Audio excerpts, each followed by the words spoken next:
ይህ ቪዲዮ እናንተ ጋር ከደረሰ እግዚአብሔር እናንተን ለማስተማር ያሰበው ነገር አለና በትዕግስት ቆዩ።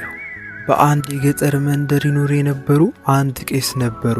እኚህ ቄስ ዘወትር ትምህርት ሲያስተምሩ ብዙውን ጊዜ ደጋግመው የሚናገሩት ጥቅስ ነበራቸው። ይህም ክፉ ለራሱ ደግ ለራሱ የሚል ነበር።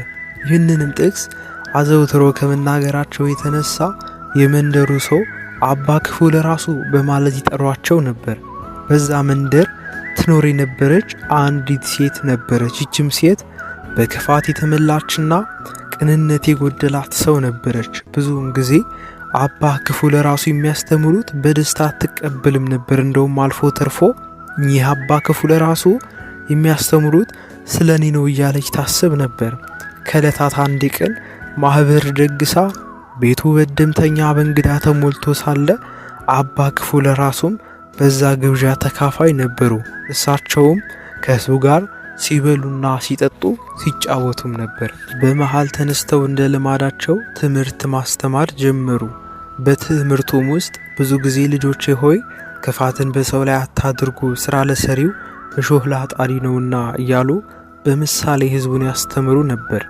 እቺ ሴትም አሁንም ቤቴ ድረስ መጥተው ስለኔ ክፋትን ያወራሉ ብላ በቁጣ ተነሳች። እኚህን ቄስማ መግደል አለብኝ ብላ ወጥመድ አዘጋጀች። ይሄውን በአገልግል ውስጥ እንጀራ በመፈተትና በኮዳ ጠላ በመቅዳት መርዝ ከጨመረች በኋላ ስንቅ ሆኖት ብዬ ስጣቸዋለሁ ብላ አሰበች። በሐሳቡም ተደሰተች። እንዳሰበችው ልታደርግ ወሰነች። አባም ሁሉን ካደረጉ በኋላ በሉ ልጆቼ መንገዴ ሩቅ ነውና ሳይመሽብኝ ለሂድ ብለው ተነሱ። በዚህን ጊዜ ያቺ ክፉ ሴት ተነስታ ያዘጋጀችውን ስንቅ ይሁኖት ብላ ልትሰጣቸው ስትዘጋጅ እሳቸው ግን አሁን በላው ጠግብ ከዚህ በላይ አስፈልገኝም ቢሏትም እሷ ግን በግድ አይሆንም ብላ ሰጠቻቸው። እሳቸውም እግዚአብሔር ይባርክሽ ለኔ ደግ እንዳሰብሽ ብለው አመስግነው ጉዟቸውን ወደ መንደራቸው ቀጠሉ። ብዙ እንደተጓዙ ከወደ ማዶ በርቀት ሁለት ሰዎች ወደ እሳቸው አቅጣጫ ሲመጡ ተመለከቱ። ሲቀርቡም ሰዎቹን የሚያውቋቸው ሆኖ አገኟቸው።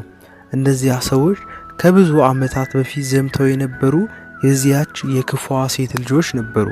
አባ ክፉ ለራሱም ያውቋቸው ስለነበር በደስታ አቅፈው ሳሟቸው። ሰዎቹም በጣም ረጅም መንገድ እየተጓዙ እንዲሁ በረሃብና በጥም እንደተሰቃዩ ነገሯቸው። በዛን ጊዜ አባ ክፉ ለራሱ እኔ ኮበልቼ ጠጥቼ ጠግቤ ከእናታችሁ ቤት የምወጣው አሁንም ቢሆን ደጓ እናታችሁ ለስንቅ ላይ የሰጠችኝን ምግብና መጠጥ አለ፣ ቤት እስክትደርሱ ይሆናችኋል በማለት የያዙትን ምግብና መጠጥ ይሰጧቸዋል።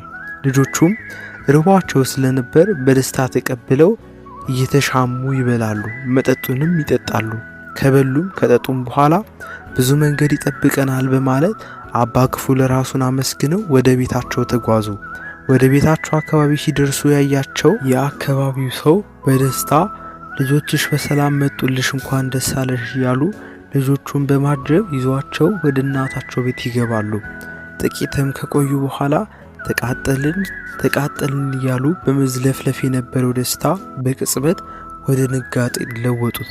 በዚያን ጊዜ ልጆች የምነካችሁ በማለት ብትጠይቃቸው እነሱም በመንገድ በጣም ርቦን ነበርና አባ ክፉ ለራሱን አግኝተን አንቺ የሰጠሻቸውን ምግብ ሰጡንና በላን፣ እንዲሁም መጠጡንም ጠጣን በማለት የገጠማቸውን ይነግሯታል። በዚያን ጊዜ በጣም በመደንገጥ እሷም እውነት ክፉ ለራሱ በማለት ልጆቿ እንደማይተርፉ አውቃ በሉ የሬሳ ሳጥን ግዙልኝ ብላ ለጎረቤቶቿ ነገረቻቸው። አያችሁ፣ ለሰዎች ክፉ ማድረጋችን ዛሬም ሆነ ነገ መክፈሉ አይቀርምና በቻላችሁት አቅም ለሰዎች ክፉ ነገርን አታድርጉ ብዬ እመክራለሁ።